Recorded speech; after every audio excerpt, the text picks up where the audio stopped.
السلام علیکم۔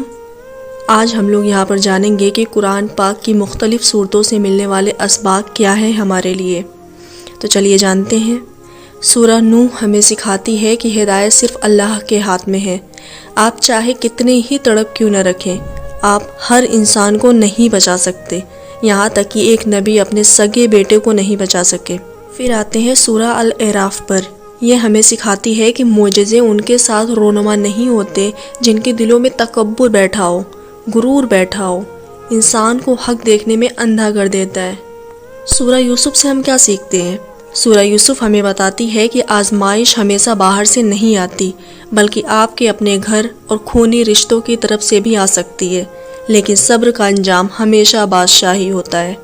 سورہ انبیاء سے ہمیں یہ سیکھ ملتی ہے کہ چاہے آپ اللہ کے کتنے ہی پیارے کیوں نہ ہو، حق کی راہ میں دنیا پھر بھی آپ کو پتھر مار سکتی ہے، آپ کو آزما سکتی ہے، آپ کو آزمائشوں سے گزرنا پڑ سکتا ہے۔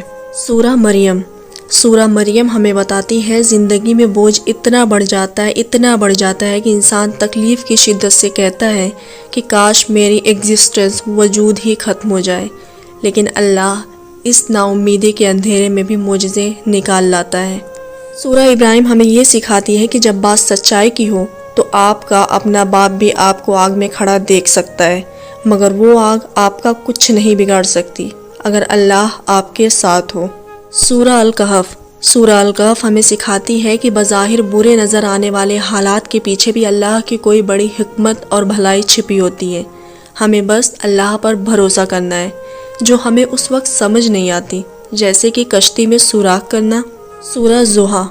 سورہ زحا ہمیں یہ تسلی دیتی ہے کہ جب انسان ڈپریشن کا شکار ہو، مایوس اور اکیلا محسوس کرے، تب بھی اللہ اسے کبھی تنہا نہیں چھوڑتا اور نہ ہی اس سے ناراض ہوتا ہے۔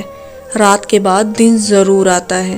بات کرتے ہیں سورہ طٰہٰ کی۔ سورہ طٰہٰ ہمیں بتاتی ہے کہ جب آپ کے ذمے کوئی بڑا اور مشکل کام لگ جائے تو گھبرانے کے بجائے اللہ سے اپنا سینہ کھول دینے اور کام میں آسانی کی دعا کرنی چاہیے۔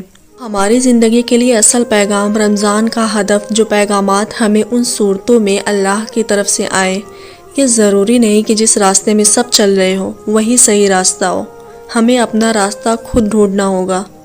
یہ بھی ممکن ہے کہ حق کی راہ میں ہمارے اپنے بھی ہمیں چھوڑ دیں اور ہم بالکل اکیلے رہ جائیں، لیکن اللہ ہمارے لیے کافی ہے۔ حسبنا اللہ و نعم الوکیل۔ قرآن ایک دوست کا خط ہے۔ اگر ہم قرآن کو ایک بار ترجمے اور تفہیم کے ساتھ پڑھیں تو بالکل ویسے ہی جیسے ہم اپنے کسی گہرے دوست کے خطوط کو بار بار پڑھتے ہیں، تو ہمیں سمجھ آئے گا کہ وہ ہمیں بتانا کیا چاہتا ہے اور یہ زندگی کیسے گزارنی ہے۔